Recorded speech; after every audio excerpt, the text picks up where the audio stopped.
बात जब शनिदेव की आती है ना, तो हर इंसान डर जाता है। भाई बड़े डेंजरस होते हैं, बड़े खतरनाक होते हैं ऐसे। हाँ ठीक है, खतरनाक तो लगेंगे ही ना, क्योंकि चैलेंजेस देते हैं वो बहुत चैलेंजेस देते हैं। आपको हार्ड वर्किंग बनाना चाहते हैं, आपसे बहुत सारा काम करवाना चाहते हैं, बहुत चैलेंजेस देते हैं। आपके रास्ते में बहुत प्रॉब्लम्स आती हैं ताकि आप उसे फेस करो, क्रॉस करो, आगे बढ़ो, ग्रोथ करो। वो ये करते हैं, उनका काम ये है। अब चैलेंजेस आएंगे तो प्रॉब्लम्स तो आएंगी ही आएंगी, नॉर्मल सी बात है कि बिना चैलेंजेस को क्रॉस करे आप आगे तो बढ़ नहीं सकते हो। बिना आपको धक्का दिए आप आगे कैसे बढ़ोगे? जब आपको धक्का देगा कोई तभी तो बढ़ते हो ना आप आगे।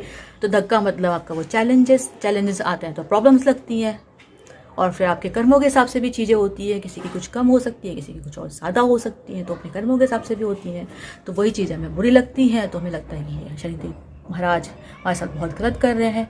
लेकिन आप नहीं जानते हैं कि वो ज़िंदगी बदल देते हैं, क्योंकि आप इतना कुछ सीख जाते हो, आप इतना ग्रोथ कर लेते हो अपनी लाइफ में, आप इतने चैलेंजेस फेस कर लेते हो ना कि आपको चैलेंजेस से डर ही नहीं लगता। फिर आप इतना आगे बढ़ जाते हो, क्योंकि जब आप कर्म करोगे तो आपको फल मिलेगा, तो आपको फल मिलेगा तो फिर तो मज़ा ही मज़े है। इसीलिए तो बोलते हैं कि अच्छे अच्छे कर्म करो, फिर आपको किसी से भी डर नहीं लगेगा। शनिदेव जी से भी नहीं, किसी से भी नहीं।